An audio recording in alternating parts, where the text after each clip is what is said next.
Bonjour à tous et bienvenue sur videobourse.fr pour une analyse moyen-long terme de l'or.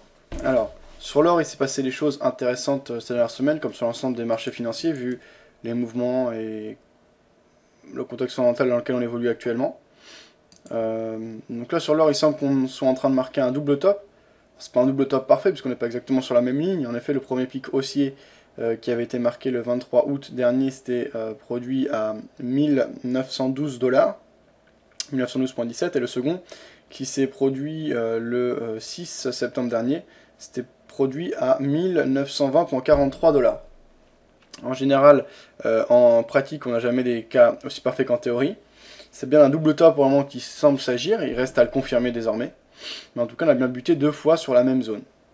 Donc on va repérer cette zone. Je vais mettre, voilà, deux lignes, voilà, une au niveau de la fin des corps et une au niveau de la fin des ondes.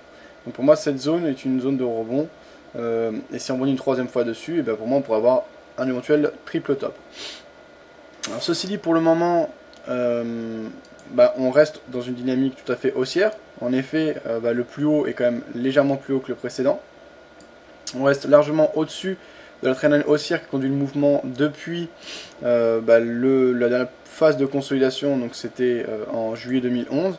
Et si on remonte dans le temps, on est toujours bien au-dessus du support oblique haussier qui conduit le mouvement depuis belle lurette maintenant, hein, puisque on observe ça depuis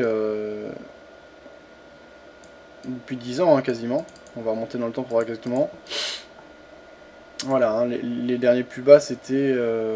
alors là sur mon graphe c'est 2008, c'est un journalier, et là si je passe en hebdo, voilà, les plus bas c'était en 99. Donc on voit qu'on reste dans un élan largement haussier. Après dans les élans et dans les tendances, on a toujours des phases de correction. Là étant donné qu'il s'agit d'un mouvement sur plusieurs années, le mouvement de correction va prendre plusieurs semaines, voire plusieurs mois, donc c'est intéressant de le trader. Mais bon, il faut garder à l'esprit qu'on reste contre la tendance de fond.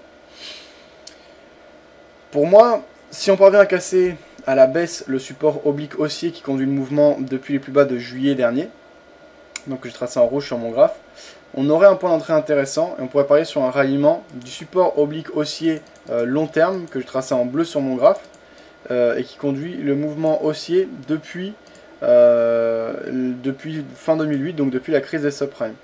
Donc à ce moment-là, on aura un objectif tout à fait intéressant et tout à fait significatif à moyen terme, puisqu'on pourrait parier sur un ralliement des... bon, ça évoluera à la hausse dans le temps, mais 1450-1500 $ l'once d'or, alors que la prise de position se ferait aux alentours des 1773 $ l'once. Donc ça ferait entre 300 et 250 $ par once, ce qui est tout à fait significatif. Le stop loss à ce moment-là pourrait être placé au-dessus des précédents plus hauts, au-dessus des 1920 $. Il faut que le contexte fondamental s'y prête. Les décisions qui seront prises, notamment par rapport à la casse, etc., joueront un rôle prédominant dans cette évolution. Là, je donne simplement des seuils techniques qui peuvent être intéressants à jouer. Alors là, ce serait vraiment un bon trade selon moi, puisqu'on aura un stop loss serré, un objectif environ 3 fois plus grand que le stop loss, si ce n'est 3 fois plus grand environ. Donc on aura un ratio tout à fait intéressant, et techniquement, ce serait tout à fait défendable. Alors, l'inconvénient qu'on a ici, c'est qu'on est contre la tendance. Pour ceux qui veulent trader que dans le sens de la tendance, je pense que prendre position à l'heure actuelle n'est certainement pas recommandé. À la limite, pourquoi pas prendre position si on casse les précédents plus hauts, donc si on casse les 1920 $ pour jouer la continuité. Autrement, eh bien, attendre effectivement qu'un mouvement de correction s'observe. Donc on peut parier sur un mouvement de correction court terme, c'est-à-dire le ralliement du support oblique haussier qui conduit le mouvement depuis juillet dernier, voire un mouvement de correction moyen long terme, donc le ralliement du support oblique haussier qui conduit les cours depuis la crise des subprimes. Donc on voit ici en bleu sur mon graphe. Peu importe, dans ces deux cas de figure, il va falloir être patient et le mouvement de correction n'est pas encore en place. Donc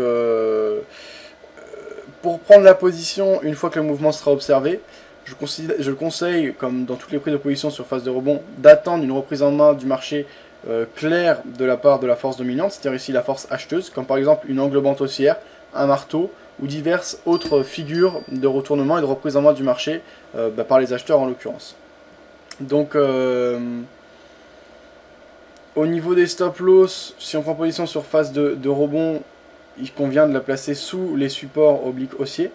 Donc à ce moment-là, ça c'est facile à placer. Et en plus, l'avantage c'est que ces stop loss sont revus à la hausse au fur et à mesure, puisque ces supports obliques haussiers évoluent à la hausse. L'objectif, c'est plus délicat que dans le cadre d'une correction, puisque comme on est sur des plus hauts historiques, on ne peut pas placer des objectifs, on n'a pas de repère pour placer ces objectifs justement. À ce moment-là, moi ce que je conseille, c'est de laisser courir le mouvement tant qu'il a de la force. Une fois qu'on voit qu'on a une baisse du momentum, ou qu'on a une zone d'accumulation, qu'on a une faiblesse des acheteurs, sortir de la position. Donc la tendance de fond reste largement haussière, le contexte fondamental reste tendu. Il faut voir ce qui a été anticipé, ce qui n'a pas été anticipé, s'il y a eu des abus ou non. J'avoue que moi personnellement sur l'or, je préférerais jouer le scénario de la correction. Ce sera à ce moment-là un trade contre la tendance.